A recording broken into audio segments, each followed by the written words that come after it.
Lo dijo en la primera hora. Nos acompaña ahora mismo la presidenta del Consejo Nacional Electoral, Diana Tamarín, que visita como siempre nuestra mesa de trabajo. Siempre que le invitamos a la presidenta del CNE, acepta conversar con este espacio, sea de modo telemático o de modo presencial. Debo reconocer que las dos últimas invitaciones ha venido acá a la cabina de Sonorama. Presidenta, ¿cómo le va? Bienvenida, buen día. Buenos días, Fabricio. Buenos días, Belkis. Qué gusto a todos los que nos escuchan a través de esta emisora. Gracias a usted. Bueno, hagamos un resumen, un balance del proceso de inscripción de candidaturas que se cerró el martes anterior. Hablamos de algo así como 63,000 candidatos entre principales y suplentes, pero entiendo que ese no será necesariamente el número definitivo, ¿o sí? ¿Cómo es un poquito el tema de procedimiento? Sí, bueno, primero quiero empezar felicitando a los funcionarios electorales, pero sobre todo a las organizaciones políticas, aquellas que con anticipación, con el debido tiempo, sabían del calendario electoral, de los plazos que había que cumplir, de las nuevas reglas de juego, del Código de la Democracia, que sí les complicó la vida, pero todo cambio hace que no sea tan fácil como la ocasión anterior. Pero sabíamos que este trabajo tenía que ser coordinado, lo hicimos así y terminamos con éxito la inscripción de 63,518 candidatos entre principales y suplentes. Este número es probable que se mantenga, pero lo que sí es seguro es que no va a aumentar. Lo que puede ser, sí puede ser que sea menos, en la medida que si es que algún candidato no cumple con los requisitos o cae en inhabilidades constitucionales y legales, podría el partido político no reemplazar esa candidatura como se pide en el debido proceso y ser menos candidatos, pero en ningún caso podría ser mayor el número de candidatos de los que se registraron o pidieron la solicitud o hicieron la solicitud de inscripción. No obstante, presidenta, se estimaba de alguna manera que este número pueda ser mayor, pero hubo candidaturas que al final del día no se registraron, entendemos. Así es, no, nosotros al contrario estimábamos superar los 90,000 candidatos en comparación de las seccionales del 2019. Que fueron 80 y pico, ¿no? 82 más o menos, sí.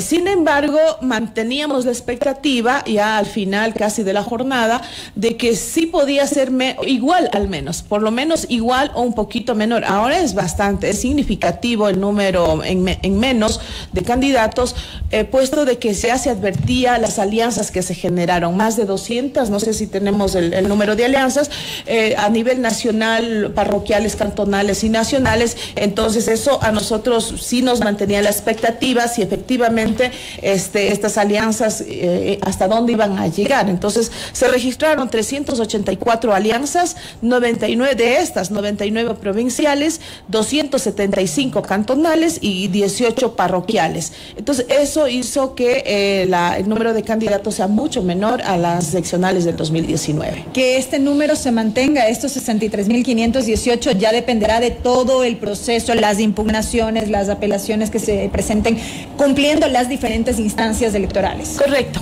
Nosotros tendremos un número ya definitivo, inclusive con los nombres que irán ya a la papeleta, irán para la impresión, técnicamente hablando, ya el 18 de diciembre, que es el plazo final, que incluso el Tribunal Contencioso Electoral debe pronunciarse y dejar en firme las candidaturas. En 2019 hubo casos en los cuales incluso inició la campaña electoral y no había definiciones sobre ciertas candidaturas. ¿Está garantizado que con los plazos previstos en el cronograma no va a ocurrir lo mismo, presidenta? Bueno, todo dependerá de los tiempos que requiera para pronunciarse el Tribunal Contencioso Electoral. Para nosotros quedan muchas lecciones aprendidas donde yo puedo asumir corresponsabilidad entre el CNE y el TCE.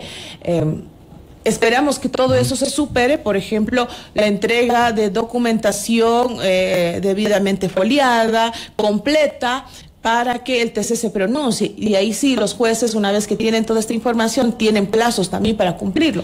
En todo caso, ya realmente para nosotros no hay plazo en donde perderse. Lo que sí queda abierto es los plazos en el Tribunal Contencioso Claro, porque Electoral. me pongo a pensar no solamente en el tema previo a la campaña, sino en el tema posterior a las elecciones. Y por ejemplo, allí 2019 nos dejó una serie de elecciones. Por ejemplo, pasamos el 14 de mayo y resulta que no se posicionaron los integrantes del Consejo de Participación Ciudadana y Control Social, y tampoco se posicionaron las autoridades de toda la provincia de Los Ríos, y me parece que de 3 cantones de la provincia de Manabí. O sea, esa experiencia debe servir y debería servir justamente como un aprendizaje para que lo mismo no vuelva a ocurrir, presidenta.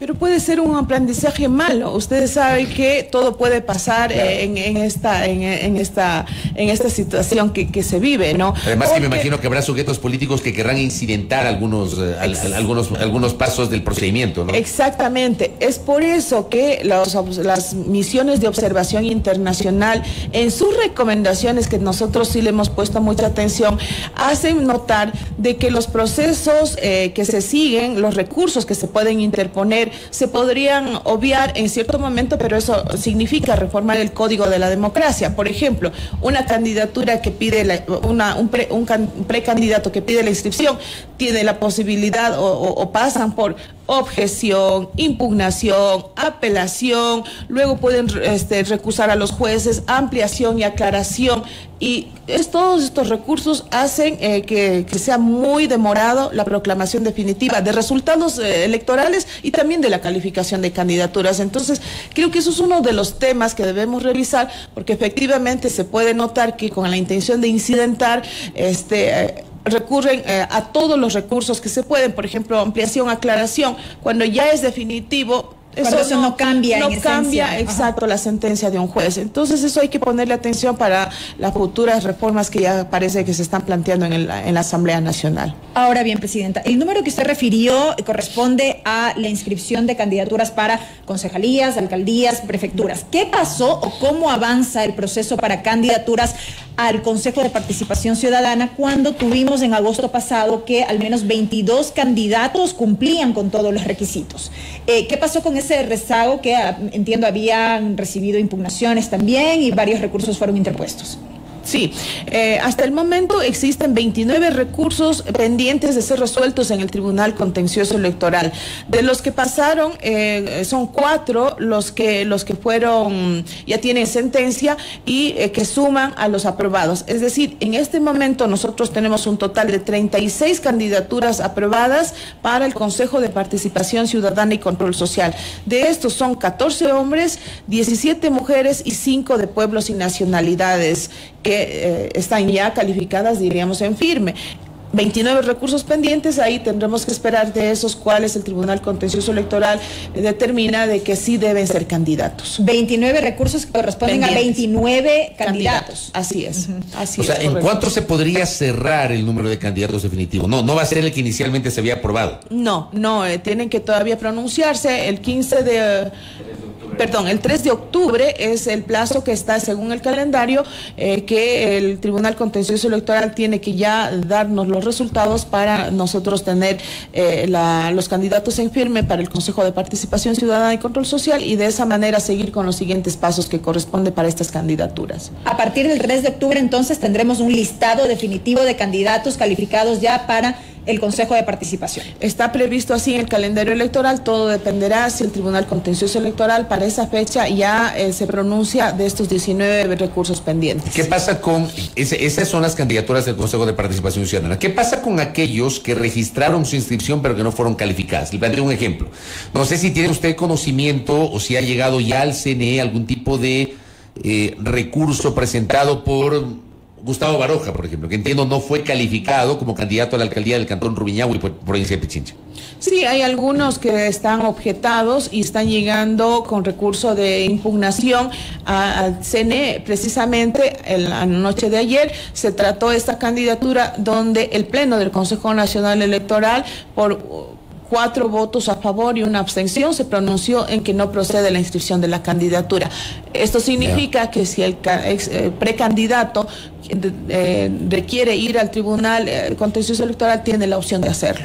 ¿Por qué ustedes ayer, con 4 votos a favor que nos dice, decidieron que no procede la candidatura del economista Gustavo Baroja. ¿Cuáles fueron los argumentos? Así es. No cumple con los requisitos de pertenencia, no estaba empadronado según como demanda la ley, no sufragó en la última elección, en la última elección, que es lo que determina que no cumplió con los requisitos. Pero en este caso, luego de la decisión del CNE, a ver, la decisión del CNE ratifica la decisión inicial de la Junta, ¿verdad? Correcto. Ya. Correcto. Y luego de la decisión del CNE, el sujeto político puede presentar un recurso al Tribunal Contencioso Electoral. Así es, si es que así lo desea. Y solamente ahí quedará en firme. Claro, ya con el pronunciamiento del Tribunal Contencioso Electoral ratificando nuestra resolución o rechazándola, pidiéndole su inscripción.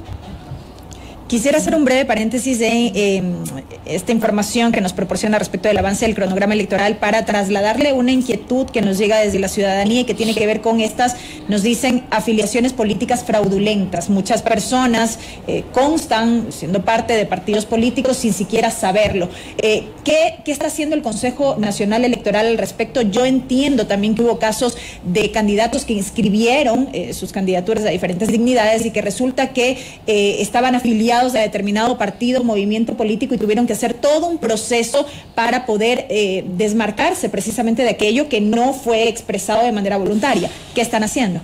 Bueno, después de 10 años de no hacer nada por diferentes factores, que la función electoral o el Consejo Nacional Electoral, lo que nosotros hicimos es primero trabajar en coordinación con la Contraloría General del Estado, revisar aquello y acoger las recomendaciones de estas y la decisión política de implementar el primer paso para que la ciudadanía no se tope con esas sorpresas que ha manifestado mucha inconformidad y respondiendo a aquello, ahora implementar esa posibilidad de consultar si uno está afiliado o no a un partido político. Luego de esto hay que hacer un proceso. En el caso de un afiliado solicita su desafiliación. En el caso de que él considera que tomaron su nombre, puede hacer dos cosas. La primera es pedir la nulidad de esa afiliación o puede denunciar esa situación ante Fiscalía, ¿verdad? Entonces, esa situación ya cuando considera que utilizaron su nombre o no corresponde a su firma, que tiene que seguir un proceso dentro del CNE, puede ir, como le digo, a la Fiscalía, porque eso ya es un delito. Eso ya no es una infracción electoral, es un delito en el que ya la Fiscalía tendrá que determinar las responsabilidades, si es del partido político, de la persona que fue responsable de recoger las firmas, si esta fue la que actuó mal. Entonces hay toda una cadena en la que se tiene que determinar responsabilidades. Pero en un primer momento, ¿qué es lo que debe hacer el ciudadano? Primero, para conocer cuáles son los pasos a seguir. Bueno, ir a la página web. El día de ayer presentamos oficialmente la página web donde ya hay la opción de consultar en línea si estoy afiliada o no a un partido político. Entonces, se llama el certificado de apoliticismo. Entonces, una vez que consulta ahí, que es el primer paso, ya decidirá qué procedimiento tomar en el caso de desafiliación, en el caso de pedir nulidad, de considerar de que no debe estar en tal o cual partido político. A propósito de esto que y usted eso señalaba, lo tiene, perdón, nada más. Una vez que decida hacer ese trámite, ya lo tiene que hacer de forma presencial en cualquiera de las delegaciones del Consejo Nacional Electoral. Correcto. Y nada más para concluir esta parte, a propósito de lo que usted refería de acudir a la Fiscalía y presentar en este caso la denuncia y todo, nos dicen acá, o sea que el ciudadano debe contratar un abogado para seguir un juicio. Por supuesto, si ese es el procedimiento, tiene que seguir un juicio, porque es un delito. Un delito no puede ser decidido de forma administrativa y entonces eso ya cae en el aspecto penal y eso tiene que seguir su debido proceso. Pero, por ejemplo, si yo mañana pasado todavía no he hecho el ejercicio, pero sé que sí, no he hecho el ejercicio. Y yo y me asusta. Claro, a mí también me asusta porque yo nunca me he afiliado a ningún partido político, ni a partido ni movimiento, no soy ni afiliado ni adherente, al menos no me he enterado de serlo. Para conocimiento de todos. Pero hay gente que, por ejemplo, sí se sorprende, resulta que ingresa y resulta que aparece su nombre allí. Así es. ¿Cómo es que aparece el nombre? O sea, ¿qué robo de base de datos, falsificación? ¿Cómo se entiende esto? Mire, eso se investigó, hubo decisiones de las autoridades hace más de 10 años. el problema persiste, nosotros lo reconocemos y lo que corresponde al Consejo Nacional Electoral es mejorar los controles, tener controles de seguridad. Por eso es que, además de lo que se ha hecho, bien por insistir en esto, en la última reforma del Código de la Democracia se dispone de que para el control de adherentes y afiliados, en la ficha que se recogen las firmas, no solamente va la firma, sino la huella digital. Y para eso el Consejo Nacional Electoral tiene que implementar un padrón biométrico, hacer un control con la huella digital, cruzando con la información que tiene el registro civil. Creo que es una medida muy importante, más segura que una firma, porque usted firma y no necesariamente firma igual en todo lado, pero también lo otro, que no puede ser la firma de la persona que dice que está en una, o le sale la respuesta de estar. Entonces, todo esto pasa por un proceso de tener proyectos que nosotros ya lo estamos desarrollando, pero lo fundamental, como decía ayer en una entrevista, todo depende también de presupuestos. La página web caduca, que no soportaba mantener una mínima información, fue el reclamo permanente de la ciudadanía, de los medios de comunicación, para ver cuántas candidaturas ya están en firme, quiénes son por provincia, por cantón, los planes de trabajo, y siempre había esas quejas.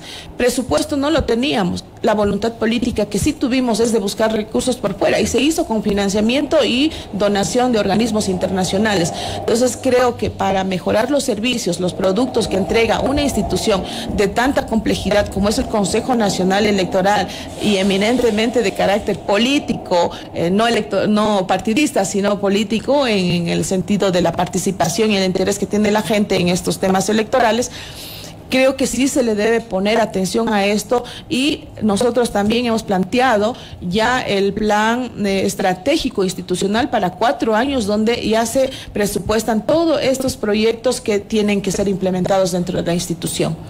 Me piden acá que le haga la siguiente pregunta a nuestra invitada Diana Tamaín, presidenta del Consejo Nacional Electoral. ¿Cómo se está analizando el voto facultativo en los requisitos a candidaturas? Hay personas con discapacidad, adultos mayores de 65 años y personas con domicilio electoral en el extranjero que también tienen derecho constitucional a ser elegidos.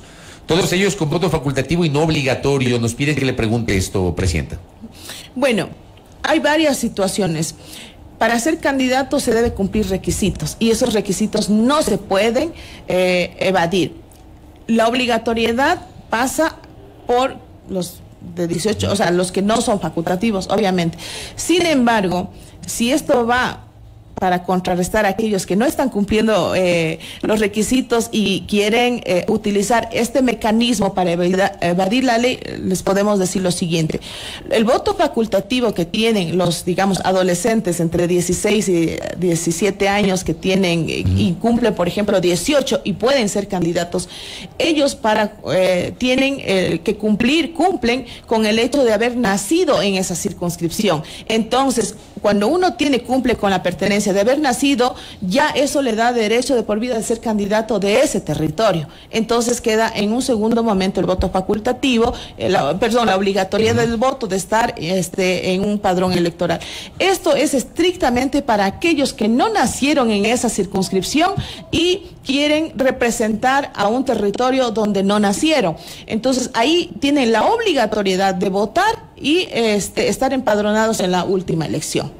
Ya, pero por ejemplo, si es que alguien residía en el exterior y en el exterior el voto es facultativo, o un adulto mayor, para que también es un voto facultativo, y decide ser candidato, no está cumpliendo con uno de los requisitos y podría no ser candidato, podría no ser calificada su candidatura. Correcto, pero sí podría ser si quiere representar al territorio. Si él vivió en el exterior los últimos 50 años y ahora quiere ser prefecto de Pichincha, si nació en Pichincha ya esos requisitos no aplican, solamente con haber nacido ya le da el derecho de ser candidato. Ya, solamente con haber nacido. Con haber nacido, cuando un ciudadano ha nacido y quiere representar a ese territorio, con eso ya cumple y ya puede ser candidato. Aunque no haya votado la elección anterior en ese. Aunque no haya votado. Claro, por ejemplo, claro. Yo, por ejemplo, voté, la única vez que voté en mi ciudad, en Ambato, fue en el año 92, por ejemplo, cuando cumplí 18 años. De ahí nunca he votado en Ambato, siempre he votado en Guayaquil y ahora en Quito. Pero soy ambateño de nacimiento. Tú podrías ser candidato. Yo podría ser candidato en Tungurahua. En Tungurahua. Porque nací allí. Así es. Aunque no haya votado los últimos 30 años allá. Perfecto, porque naciste ahí y eso no te quita el derecho, es por pertenencia. Perteneces a Tungurahua por nacimiento y a Ambato por nacimiento también. Para ser alcalde de otro cantón, entonces ahí sí la pertenencia tienes que haberte registrado y estar en el padrón y haber votado. Pero si, por ejemplo, no nació esta persona, digamos en este escenario que planteo, no nació esta persona en la ciudad de la que quiere ser candidato, aunque viva allí, pero no nació allí, y no votó en la elección anterior, aunque haya votado en el exterior o no haya votado porque el voto es facultativo, ahí no puede ser candidato. No puede ser candidato porque no está cumpliendo el requisito de pertenencia. Correcto, me queda esa parte, claro. Presidenta, rápidamente, aprovechando esos minutos que nos quedan, ¿qué se está haciendo también por parte del Consejo Electoral a propósito de campaña anticipada? Sí, bueno, en este momento no tenemos candidatos con la declaratoria de infirme. No son candidatos, son precandidatos todavía. Todos son precandidatos hasta el 18 de diciembre. Hasta cuando vayan quedando en firme, o sea, pueden algunos ya tenemos un candidato a la alcaldía aquí en Quito, solo uno en firme, él ya es candidato. Entonces, mientras no tengan la calidad de candidatos, todo lo que hagan, lo que nosotros hacemos por control es registrar y dar un valor monetario a todos estos insumos, productos publicitarios que se pueden considerar como campaña anticipada. En el momento que ya son calificados y su candidatura está en firme, todo esto va para la contabilización y el descuento de los monto máximo que tienen por campaña electoral. Si esto sucede, supera, nosotros notificamos al Tribunal Contencioso Electoral como infracción electoral y es el juez el que lo determina la sanción. Mientras tanto, no consideramos, bueno, se ve como campaña anticipada, porque si esta persona no califica como candidato, simplemente quedó ahí, no hay campaña anticipada. Es decir, es totalmente abierto que puedan hacer estos encuentros, recorridos, meetings en territorio. O tener carteles, o sea, ayer, por ejemplo, nos reportaban oyentes desde Manaví, desde Esmeraldas, incluso nos enviaban fotografías en el sentido de que ya hay carteles de candidatos, gigantografías, y no es un afiche chiquito, gigantografías en carreteras, en cantones, en algunas provincias. ¿Eso cómo se controla? Ya, precisamente como le acabo de decir, por ejemplo, en el caso de gigantografías o vallas publicitarias, una vez que ya tenemos la determinación, si esta persona ya es candidato y está en firme esta situación, lo que hacemos es sí controlar y hacer control de vías y mirar que si estas vallas publicitarias están con el permiso y la autorización del Consejo Nacional Electoral. En el caso de no cumplir con esta condición, porque la campaña electoral se puede hacer a través de radio, televisión, prensa escrita, vallas publicitarias y medios digitales, estas vallas publicitarias deben ser aprobadas por el Consejo Nacional Electoral. En el caso de no serlo, tenemos la posibilidad de retirar estas vallas publicitarias, de controlar la propaganda en los medios de comunicación, en prensa escrita, y no pueden ser puestos sin la autorización del Consejo Nacional Electoral. Lo último, presidenta Tamaín, ¿qué pasa con el tema de Yasunidos tras la decisión del Tribunal Contencioso Electoral y la consulta de Quito sin minería que también entiendo se está impulsando? Sí, en el caso de Yasunidos, nosotros el Tribunal Contencioso Electoral dispuso que el CNE remita el pedido de la consulta a la Corte Constitucional si nos da el dictamen favorable o no para ir a consulta, y nosotros el día de hoy vamos a resolver en pleno ya mandar esto porque ese es el trámite a la Corte Constitucional para que ésta se pronuncie. Si la Corte Constitucional nos da el dictamen favorable, tendremos que organizar una consulta popular respecto a Yasunidos. Hoy lo van a hacer. Hoy vamos a resolver eso en el pleno para proceder a enviar a la Corte Constitucional. Ya, ¿y el tema de Quito sin minería? El tema de Quito sin minería tenemos que resolver en el sentido de que han pedido una ampliación de plazo para que puedan recoger firmas en virtud de que en los días de paro hubo estado de excepción. ¡Ay! No, son las maquinarias afuera, tranquilidad. Parecía temblor. Sí, parecía temblor. Están repavimentando la calle Japón, hasta el canciller se asustó. No, pero no pasa. No es temblor, es la maquinaria aquí. Le vienen a rescatar al canciller ahí. A usted le vienen a rescatar. Entonces, tenemos que resolver sobre aquello porque hay un pedido para ampliación de plazo para recoger firmas en virtud que hubo unos días donde se decretó estado de excepción y eso les pudo haber perjudicado en la recolección de firmas. Tenemos que resolver este tema y continuar con el proceso. proceso en el caso de Quito sin minería. Correcto. Presidenta, gracias por el tiempo. Muchas Muy amable. gracias. No se me asuste, no se me asuste. Voy a tomar agüita. Por favor, toma agüita. Ya pasó la maquinaria afuera. Gracias a Diana Tamaín, presidenta del Consejo Nacional Electoral, aquí en A Primera Hora. Seguimos evidentemente pendientes del desarrollo de todos los preparativos de cara a las elecciones seccionales del próximo domingo 5 de febrero. Pausa al regresar. Primera plana. Todas las noticias, todas las voces.